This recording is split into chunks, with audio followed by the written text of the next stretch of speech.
Es una sesión tutorizada por el doctor Germán Gómez y bueno, entre los dos quisimos hacer esta sesión principalmente para lanzar una serie de indicaciones para que todos pudiéramos manejar un paciente que viene a quirófano a operarse de cualquier cosa que es portador de ECMO, pero antes de hablar de esas indicaciones, he hecho una breve introducción sobre qué es el ECMO, cuándo se indica y cuáles son sus posibles complicaciones, sobre todo de cara pues, a los residentes que vamos a rotar a la UCI cardíaca, que nunca jamás hemos visto una máquina de estas, pues saber un poco qué son y que no nos pille de sopetón sin entender nada. Entonces, bueno, pues vamos a empezar con una breve introducción, que es la membrana de oxigenación extracorpórea. Es un dispositivo de asistencia circulatoria y o respiratoria que se emplea en situaciones refractarias a tratamiento convencional. Permite oxigenar, ventilar y o mantener el gasto cardíaco. Es una terapia de soporte, no es un tratamiento en sí y por ello siempre se utiliza como puente o bien a la recuperación o a la toma de decisión o en casos específicos a trasplante. ¿Por qué debe interesarnos la ECMO a nosotros como anestesistas? Porque cada vez hay más pacientes que son portadores de ECMO y por tanto más pacientes que acuden a quirófano para operarse de cirugía cardíaca o no cardíaca que son portadores del mismo. Y como anestesistas no necesitamos ser expertos en ECMO, que para eso están los perfusionistas, que son los que más controlan del tema, pero sí que necesitamos comprender qué soporte le aporta a nuestro paciente, cuáles son los parámetros básicos y de esa forma entender qué implicaciones anestésicas tiene en cuanto a nuestro manejo. En cuanto a la fisiología del ECMO, ¿qué es? ¿Qué es este aparato? Bueno, pues para empezar, saber que existen dos tipos de ECMO, el ECMO venovenoso, cuya función es únicamente pulmonar, ¿vale? Oxigena y elimina CO2 y no da soporte circulatorio. El circuito que realiza es drenar sangre de la aurícula derecha, que puede ser mediante canulación central de la propia aurícula o periférica de una gran vena, pasa por la bomba que empuja la sangre hacia el oxigenador, la sangre se oxigena y la devuelve hacia otra vena que puede ser femoral o yugular. Al ECMO venoarterial, la función en este caso sí que es pulmonar y cardíaca, es decir, se utiliza en aquellos pacientes en los que necesitamos aumentar la perfusión sistémica y el circuito en este caso también se drena la sangre de la aurícula derecha y en este caso pasa por la bomba hacia el oxigenador y es de vuelta al sistema arterial periférico, femoral, axilar o subclavio o central, ¿vale? En ambos tipos de ECMO la canulación puede ser central o periférica, pero en general estaré hablando casi toda la presentación de la canulación periférica, que es la más frecuente. Y así como regla mnemotécnica, para acordarnos, el venovenoso, que es VV, es el que da ventilación también con V, y el venoarterial, pues el de arteria, el corazón. ¿Cuáles son los parámetros básicos que nos vamos a encontrar en la consola y que podemos modificar? En primer lugar, el flujo, es la cantidad de sangre que extrae y devuelve la máquina. En el venovenoso suele ser de unos 60-80 mililitros kilóminuto y en el venoarterial determina el soporte del gasto cardíaco, que este suele ser monitorizado por parámetros de perfusión distal como es el láctico. Luego están las revoluciones de la bomba, que son la velocidad a la que gira la bomba para poder garantizar este flujo. Existe la FiO2, que es el concepto similar a la FiO2 de nuestro ventilador, la fracción de oxígeno que entra al oxigenador. Y así como dato o como parámetro más distinto está el sweep de gas, ¿vale? Este es el flujo de aire que barre el CO2 a través del oxigenador y es como nuestro parámetro de ventilación. A mayor flujo de gas, mayor eliminación de CO2. Esto es una pantalla de un ECMO, un MACET, que es uno de los que tenemos aquí en el hospital. Y bueno, veis que existen otros parámetros como presiones en los que no voy a entrar, pero bueno, así se vería, flujo, revoluciones, etcétera. ¿Cuáles son los componentes del sistema? ¿Qué cacharros conforman en sí el circuito? Pues en primer lugar, las cánulas y las líneas, que suelen ser dos, la cánula de drenaje o la venosa y la de retorno o la de infusión o arterial, y tanto en el venovenoso como en el venoarterial se le puede llamar cánula arterial a la de infusión porque es la que proporciona la sangre oxigenada. Luego está la bomba, que en este caso son centrífugas y son las que aportan el flujo de manera continua. Está la membrana oxigenadora y el intercambiador de calor. Y bueno, aquí os he dejado una foto de las cánulas. Como podéis observar, la cánula venosa es bastante más larga que la arterial y llega a la propia aurícula derecha. En el dibujo de en medio se ve cómo puede ser una canulación venosa yugular o femoral, que en el caso del ECMO venovenoso podría ser esta una de las posibles configuraciones, y también se ve una posible cánula arterial que va por la arteria femoral. Y luego os he dejado una foto de cómo es la membrana oxigenadora, que tiene esta típica imagen como de rombo, y además se ven saliendo la cánula de drenaje, que es venosa, y llegando, perdón, saliendo la arterial y llegando la venosa, que tiene que haber siempre diferencia de color entre ellas. En cuanto a las indicaciones del ECMO, esto sí que creo que es importante para saber cuáles son los motivos por que el paciente que nos puede llegar a quirófano pudiera llevar un ECMO. Los principios generales para indicar este tipo de terapia son que son un soporte temporal, ya hemos hablado de ello, es un tratamiento secundario, se debe implantar de la manera más precoz posible después de haber optimizado el tratamiento médico, pero sí antes de que exista un fracaso multiorgánico para garantizar el éxito de la terapia. Y además, y como muy importante, que la decisión debe ser conjunta. El éxito de la terapia está directamente relacionado con la experiencia del equipo multidisciplinar en centros de referencia y es directamente relacionado con la experiencia. En cuanto al ECMO venovenoso, está indicado en todas aquellas situaciones de insuficiencia respiratoria refractaria y como paradigma de esta entidad, pues el síndrome de distrés respiratorio agudo, que sí que es una entidad que tenemos nosotros en nuestra unidad de cuidados intensivos posquirúrgicos y que aunque nosotros solemos optimizar toda la terapia médica hasta llegar al prono, pues saber que si después del prono el paciente sigue en insuficiencia respiratoria refractaria, estaría indicado el ECMO venovenoso. ¿Por qué? Porque tiene como principal beneficio no solo permitir una ventilación protectora, sino ultraprotectora mientras se recupera la función pulmonar. Aquí os dejo indicaciones y contraindicaciones más numéricas que tampoco me voy a detener, pero bueno, por si alguien las quiere consultar, aquí quedan. Y en cuanto al ECMO venoarterial, ya no es una insuficiencia respiratoria, sino un fallo de bomba. La justificación fisiológica de poner un ECMO cuando el corazón ha fallado es que se disminuye el retorno venoso pulmonar a la aurícula izquierda y además el volumen y la presión en el ventrículo izquierdo. Esto aporta o nos da reposo miocárdico y aumento del flujo coronario, lo que permite mantener la presión arterial y el gasto cardíaco y sobre todo lo que hemos mencionado al principio, con una buena perfusión de órganos vitales. Las indicaciones son sobre todo el shock cardiogénico postinfarto, miocarditis, o sea, endocarditis o miocardiopatía y bueno, pues aquí también podemos ver el shock postcardiotomía después de una CEC en una cirugía cardíaca. Y además de todas estas indicaciones que son como las clásicas, nosotros también tenemos relación con un tipo de indicación del ECMO venoarterial, que es el ECMO venoarterial en la donación de órganos en asistolia. Es la técnica de elección en la preservación de órganos porque mejora la función del injerto permitiendo su perfusión de manera prolongada, es decir, nos da tiempo. ¿Tiempo para qué? Para la valoración funcional de los órganos, obtención de biopsias y procesamiento de las mismas y además porque disminuye el daño por isquemia-reperfusión porque disminuye el tiempo de isquemia. Como particularidades especiales de este ECMO, pues se debe colocar un balón de Fogarty supracelíaco para evitar perfundir coronarias y cerebro y perfundir únicamente los órganos abdominales, que son los que se van a extraer. Se debe anticoagular al paciente con un bolo de heparina y los flujos que se suelen programar en este ECMO son inferiores a los de la ECMO terapéutica porque la zona a perfundir pues, es menor. En cuanto a los riesgos y complicaciones de la terapia, que luego serán importantes para comprender qué complicaciones podemos tener nosotros en quirófano, en primer lugar hay que entender que existe un equilibrio muy fino entre la hemostasia, la hemorragia y la anticoagulación en estos pacientes. ¿Por qué? Porque estamos exponiendo la sangre a superficies no biológicas, lo que activa en general varios procesos procoagulantes y pueden aparecer trombos. Por ello, todos los pacientes que van con ECMO están anticoagulados de manera sistémica, con perfusión de heparina de bajo peso molecular y además controlados con tiempo de coagulación activada o TTPA.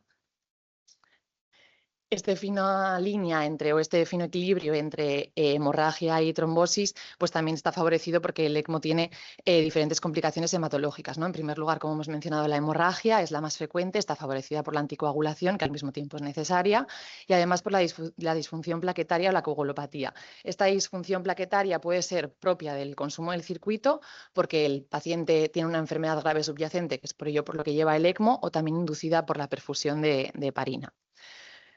También se pueden dar trombos a pesar de la anticoagulación y además pueden existir fenómenos de hemólisis secundarios a fuerzas de cizallamiento o a trombosis del circuito. Y en el ECMO VA periférico, sobre todo, existen ciertas complicaciones que son específicas de ello, que están relacionadas, en primer lugar, con la perfusión distal. ¿Esto qué quiere decir? Que si tengo un ECMO canalizado en una arteria femoral, la sangre entra por la pierna, digamos, y la sangre oxigenada asciende por la aorta descendente, perfundiendo todos los órganos que quedan superiores a ella, pero la parte inferior a la canulación puede quedar sin perfundir. Por ello es necesario garantizar la perfusión de la extremidad distal a la canulación y si es necesario colocar un catéter de reperfusión, que es lo que se ve en esta imagen. Es un catéter que sale de la propia cánula arterial y que se infunde en dirección contraria a lo que sería el flujo del ECMO para perfundir la extremidad. Y esto se puede monitorizar utilizando uno de los parches de oximetría que utilizamos en general para oximetría cerebral, pero en el miembro. Y otra de las complicaciones, que es, igual habéis oído hablar de ella, que tiene que ver con la circulación de sangre retrógrada, es decir, en contra del flujo que generaría el gasto cardíaco del propio corazón, es la siguiente. Al principio, cuando el corazón está muy débil y no consigue generar nada de gasto cardíaco, la sangre oxigenada es impulsada retrógradamente. Asciende por la aorta y si el ventrículo izquierdo no eyecta y la válvula aórtica no abre, las coronarias y la cabeza quedan bien perfundidas porque los troncos supraórticos están bien perfundidos. ¿Qué pasa cuando el corazón empieza a generar algo de gasto, es decir, se empieza a recuperar, que de hecho es algo que se busca con la terapia? Que el ventrículo izquierdo ahí genera gasto, la válvula aórtica sí que abre y el flujo del gasto cardíaco del corazón compite con el flujo del ECMO y existe un punto en el que se mezclan ambas sangres, que es el punto de transición, que si la función pulmonar es pobre, es decir, la sangre que llega a aurícula izquierda, a ventrículo izquierdo y que sale es pobre en oxígeno, la mezcla de sangre puede hacer que los troncos supraórticos perfundan sangre poco oxigenada. Esto es lo que se llama fenómeno de síndrome de Arlequino, hipoxemia diferencial, y es cuando la parte inferior del cuerpo está más oxigenada que la parte superior. Otros tipos de complicaciones también relacionadas en el ECMO venoarterial con este flujo retrógrado pueden ser cardíacas. En el primer caso en el que la válvula aórtica no abre, si está mucho tiempo sin abrir, se puede sobrecargar el ventrículo izquierdo generando daño miocárdico, edema pulmonar, éstasis sanguínea y trombos. También puede haber complicaciones vasculares en general relacionadas con las cánulas y la anticoagulación. Neurológicas también en ese fino equilibrio entre hemorragia y trombosis, e infecciosas en general relacionadas con las cánulas.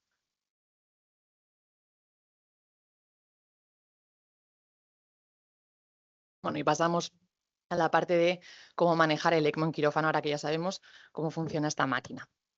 Las recomendaciones no son muy amplias, existen pocos documentos escritos por anestesistas y para anestesistas, sí que existen muchos documentos sobre el manejo de toda la terapia en unidades de cuidados intensivos, pero bueno, hemos encontrado este documento de la SEDAR y este otro documento de la Sociedad Cardiovascular de Anestesiólogos que nos aportan diferentes recomendaciones respecto a este tipo de pacientes. Y para empezar, pues os lanzo un caso clínico que me pasó a mí hace poco en una guardia. Nos avisan que necesitamos meter un paciente que está con un ECMO venoarterial en la UCI, que necesita ser intervenido por una laparotomía por isquemia mesentérica. Este es nuestro paciente, es un varón de 62 años, con diagnóstico de endocarditis, conectado a ventilación mecánica, con un ECMO VA femorofemoral y que lleva una perfusión de heparina sódica a 20 unidades kilo-hora. El perfusionista nos dice que estos son los parámetros y que estos son la máquina que lleva y supongo que si os pasara a vosotros en la guardia pues os quedaríais con la misma cara que me quedé yo. Y te preguntas, pues, ¿por dónde empezamos? Bueno, podéis hacer también lo mismo que hice yo, que fue llamar a Germán, pero en nuestro caso concreto, Germán no está en el hospital y además te dice, esto deberías de saberlo. Pues habrá que ir preparándose. Lo primero que nos tenemos que preguntar es por qué el paciente lleva ECMO, cuál es la indicación que le ha llevado a ello y además cuánto soporte le aporta, ¿vale? En nuestro caso era un ECMO venoarterial, pero bueno, haremos todo el diagnóstico. Si llevara un ECMO venovenoso, tenemos que pensar que el fallo está en el pulmón y que por tanto la oxigenación y la ventilación dependen de la ECMO. ¿Podría sobrevivir el paciente si el ECMO se detuviera? Pues para eso tenemos que fijarnos en todos aquellos parámetros que nos dan información sobre oxigenación y ventilación. En cambio, en el ECMO VA sabemos que existe un shock cardiogénico seguro, más o menos un fracaso respiratorio, ¿vale? En este caso, el soporte hemodinámico depende parcial o completamente del ECMO y los parámetros en los que nos tenemos que fijar son pues aquellos que son hemodinámicos, ¿vale? Tanto el flujo del ECMO, si en la horda de arteria la válvula aórtica abre, es decir, si el ventrículo izquierdo está recuperándose o no, cómo está la función biventricular y cuánto depende nuestro paciente de inotrópicos y vasopresores. En cuanto a la ventilación mecánica, que probablemente sea como la primera cosa que nosotros queremos tener controlada en quirófano. Bueno, pues el objetivo en nuestro caso va a ser proteger y dejar descansar al pulmón. Entonces, después de fijar los flujos óptimos en el ECMO, que probablemente el perfusionista lo tenga todo súper bien manejado, saber que el ECMO asume gran parte del intercambio gaseoso y que nuestra función va a ser ajustar el respirador de manera que le aportemos al paciente una ventilación ultraprotectora. ¿Cómo conseguimos esto? Disminuyendo la frecuencia respiratoria, alargando el tiempo inspiratorio, bajando la FiO2 al mínimo que nos permita para evitar la toxicidad por oxígeno, manejando presiones plato bajitas, una PIP entre 5 y 10, no más alta, y en este caso un volumen tidal ultraprotector, ¿vale? Entre 1 y 5 mililitros kilo. ¿Por qué hacemos todo esto? Pues para intentar mantener un equilibrio entre la sobredistensión que nos puede generar barotrauma o volutrauma y evitar el colapso. Cuando utilizamos una CEC en cirugía cardíaca sí que apagamos directamente el respi pues también para ayudar a los cirujanos a operar, pero en este caso sí que mantenemos una mínima ventilación, pues eso, para evitar que el pulmón se colapse, ¿vale? Son pacientes que llevan la terapia durante mucho tiempo y para poder evitar eso. Y como consideraciones especiales, pues en el síndrome de Arlequín, cuando se lleva un ECMO VA, quizá la FiO2 del respirador sí que tiene que ser un pelín más alta para garantizar que la sangre que se oxigena en los pulmones esté algo mejor oxigenada, y tener en cuenta que el end-tidal de CO2 que tendremos en nuestro respirador no es tan fiable, ¿vale? Porque el sweep de gas lo artefacta. En cuanto a la monitorización y los accesos, voy a hablar específicamente de los del ECMO VA, porque realmente el paciente con ECMO VV no tiene tanta diferencia con un paciente sin ECMO, sobre todo pues eso, porque en el VA sí que se alteran varios parámetros hemodinámicos y la mayoría de monitorización que utilizamos es hemodinámica. Para empezar, se debe poner saturación regional, tanto con oximetría cerebral como con oximetría periférica, para intentar valorar los fenómenos que mencionábamos previamente, ¿vale? Sobre todo útil en hipoxemia diferencial en el VA periférico, como decíamos. La presión arterial sistémica, el objetivo será mayor o igual a 60 milímetros de mercurio, y tenemos que tener en cuenta que a todos los pacientes a los que les coloquemos ECMO VA, la presión de pulso baja directamente por el propio flujo retrógrado, pero nuestro objetivo siempre será que esta diferencia entre sistólica y diastólica sea mayor de 10 milímetros de mercurio. Esto nos garantiza que la válvula aórtica abre y que el ventrículo izquierdo no se nos está distendiendo. ¿Cómo tenemos que monitorizar esta presión arterial? Bueno, pues evidentemente invasiva, ¿vale? La arteria radial idealmente será derecha, porque esta es la que monitoriza la eyección del corazón. Es decir, cuando el flujo del ECMO asciende por la aorta descendente, es frecuente que la subclavia izquierda sí que se quede bien perfundida con la sangre del ECMO, y la derecha es la que reciba esa sangre mezclada entre el corazón y el ECMO. Por tanto, es pues, más fiable para valorar la función del corazón. Y lo mismo con el pulsi, que debería ir en mano derecha. Está indicado y recomendado analizar el gasto cardíaco. Lo que pasa que en los monitores de análisis de onda de pulso no están validados en el ECMO venoarterial, porque la onda de pulso es distinta por el flujo retrógrado, pero sí que se pueden utilizar en el ECMO venovenoso. Y el pico y el DITCO no están validados porque el flujo de la termodilución puede estar artefactado por los propios flujos del ECMO.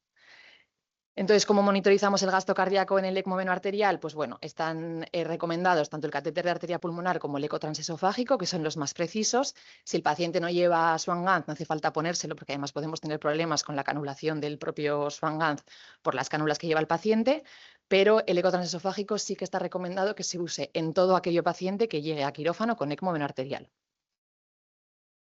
En cuanto a la anticoagulación perioperatoria y todo el tema de la hemorragia y la transfusión, pues el objetivo es minimizar el riesgo de sangrado y el riesgo de trombosis, ¿vale? Pero es muy importante individualizar, porque estos no son pacientes que tengamos en un box de la UCI, sino que vienen a hacerse una cirugía que puede pues provocar sangrado.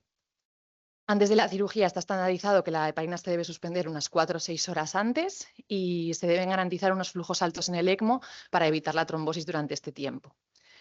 La reversión no está recomendada de rutina, solo considerarla en cirugías de sangrado, de riesgo de sangrado muy elevado, ¿vale? Importante la comunicación con los cirujanos en este caso. En cuanto a la hemostasia intraoperatoria, sí que está recomendado corregir la cifra de plaquetas y reservar hemoderivados, que se deberán transfundir siempre guiados por objetivo y con tromboelastografía disponible, como por ejemplo el ROTEM. Porque no vale transfundir a ciegas. Esto tiene bastante riesgo de generar trombosis, no solo al paciente, sino en la propia membrana oxigenadora del ECMO, que luego sea necesario cambiar. Y finalmente, después de la cirugía, no se debe reiniciar la anticoagulación al menos 6-8 horas después, que se puede alargar estas horas dependiendo del riesgo hemorrágico del paciente, o incluso no iniciar si el paciente está sangrando. En cuanto a la farmacocinética de los principales fármacos que utilizamos en la anestesia general, pues el circuito del ECMO la altera, y por eso es importante titular, sobre todo de manera clínica, más que con las dosis teóricas que tenemos. El paciente será sometido evidentemente a anestesia general, con una monitorización con BIS para garantizar una profundidad anestésica correcta. Y en cuanto a inhalada versus TIVA, bueno, pues se sabe que los inhalados sí que tienen varios parámetros que nos pueden llegar a confundir sobre su titulación, y por ello la total intravenosa, que no dependen ni del sweep de gas ni de la ventilación pulmonar que tiene el paciente, nos proporcionan un control más preciso y por tanto son preferibles. La distribución en el ECMO está aumentado por la propia superficie del circuito, entonces saber que en todos los fármacos está aumentado y que probablemente necesitemos dosis mayores de todos los fármacos. En cuanto a los problemas que nos pueden aparecer En el quirófano, que quizá esto es como lo más importante, de repente nos empiezan a pitar alarmas y no sabemos muy bien qué hacer. Bueno, pues una de las más frecuentes es la caída de flujo. De repente el perfusionista nos dice que a las mismas revoluciones de repente no tiene flujo con qué trabajar. Esto puede ser por tres causas. En primer lugar, por una disminución en la precarga, ¿vale? De repente la cánula venosa empieza a pitar presión negativa porque no es capaz de aspirar sangre del paciente, ¿vale? Las causas de disminución de la precarga las conocemos y en este caso, aparte de aportar volumen, que es lo que a todos nos vendría a la cabeza, ¿no? Abrir el suero, aunque parezca contraproducente, se deben disminuir las revoluciones del circuito, ¿vale? Pedirle al circuito que intente no extraer tanto para que la cánula venosa no colapse y pueda seguir aspirando, aparte de pues, corregir las principales causas.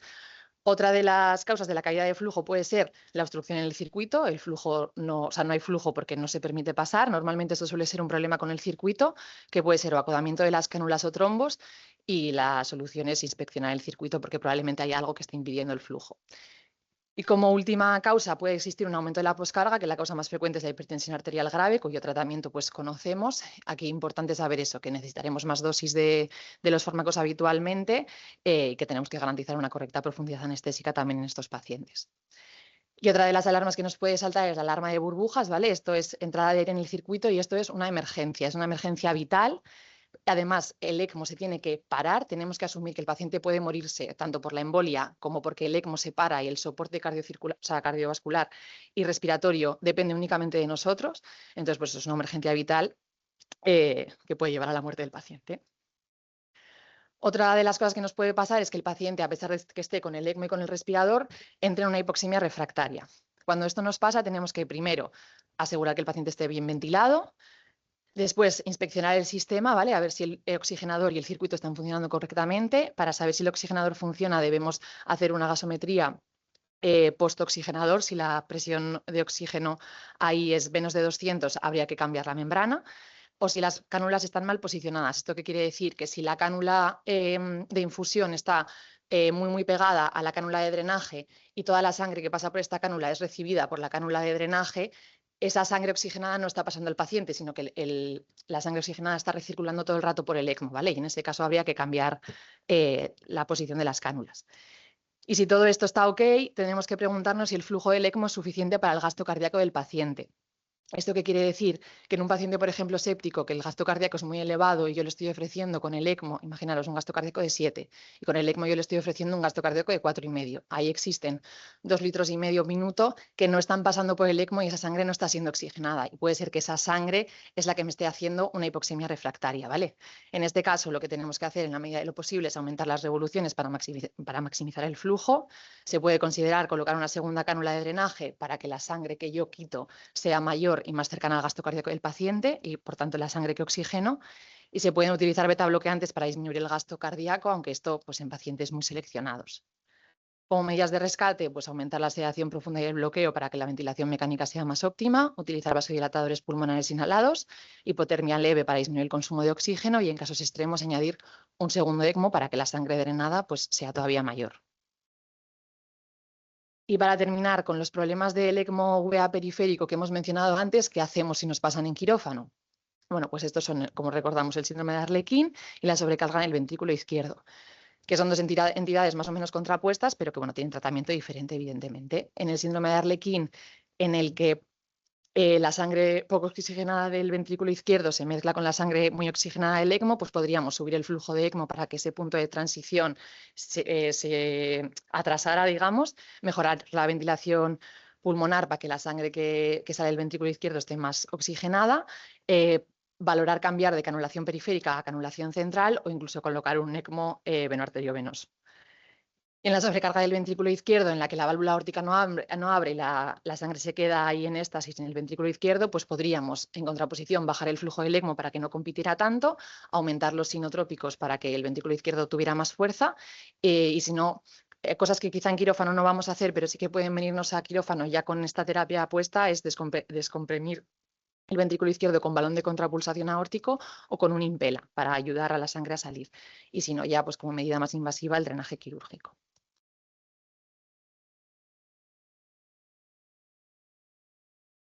Y bueno, ya como conclusiones, Que lo más importante para nosotros realmente es identificar el tipo de soporte, que no es lo mismo un veno venoso que un veno arterial y que el manejo anestésico depende del órgano que sustituye y en qué proporción lo sustituye.